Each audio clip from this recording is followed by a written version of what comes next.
Бүгүнкү күндө кыргыз элинин те илгертеден ойнолуп келген калк арасында кеңири тараган ат оюндар эсептелет.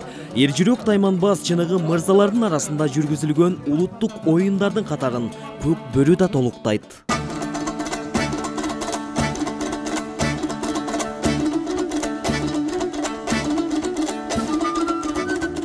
Биз күбө болуп жаткан көкбөрү оюнуна жалпысынан 9 команда ат салышууда. Ошону менен биргеликте эле бул оюн 4 күнгө созулганы жатат. Калыстар болсо өзүнүн ишин мыкты деңгээлде аткарганы жатышат. Антсе дагы элдин басымдуулугу күчөп, учурда өзгөн командасы менен Ош облусу командасы шайма-шай келишүүдө. Бирок эсеп боюнча өзгөн командасы 3-0 эсебинде алдыңкы сапта келүүдө. Жыргал Абдылдаев 15 жылдан бери улак тартыш оюну менен алып урушуп келет. Талыкпаган машыгуунун үстүндө кызыгуусу күч. Бул иретта мыкты оюн көрсөтүп, жеңишке жетебиз деген үмүттө. Оюн жакшы эле болуп атат.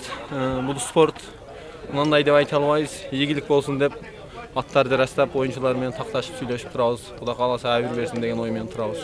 Жаңы сезондун ачылышы көкбөрү боюнча оюндун жүрүшү башкы калыстардын негизги көзөмөлүндө. Алар ар бир мүнөттү көз жазымда калтырбай, талаптарын так аткарууга басым жасашат. Ал эми команданын мыкты оюн көрсөтүүсү оюнчунун эрежелерди так, даана сактап, кылдаттык менен мамиле жасоосунда экендиги белгилүү. Негизинен көкбөрү оюнунда 4төн оюнчу ойнойт. 4төнүн бирөөсү жерден эң боло турган оюнчу болот. Бирөө чабуулчу, бирөө коргоочу, ушундай болуп ар кимдин өзүнүн милдеттери бар да.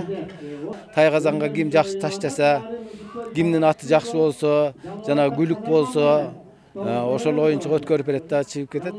Негизги оюндун тактикасы ушул. Азыр биз Төлөкөн айыл аймагындагы ат майданында турабыз. Анткени бүгүн мына ушул оюндун алгачкы күнү, тарых жана маданият жылына карата өткөрүлгөн көкбөрү оюнунун алгачкы оюну жүрүп жатат. Ал эми эл жыйма-жый толо оюн кызуу уланууда.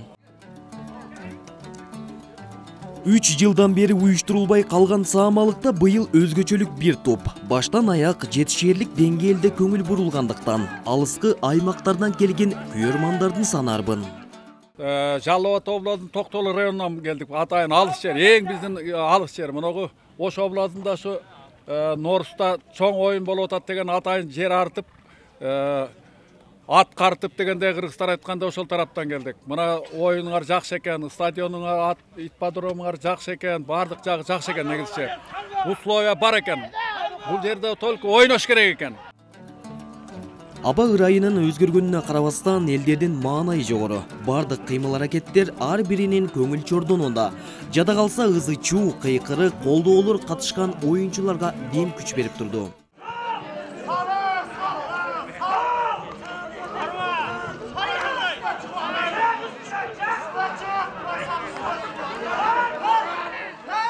Ушул оюн жакшы жүрүп атат. Мына кыргыздын улуттук оюн экен. Ушул өркүндөп өсө берсин.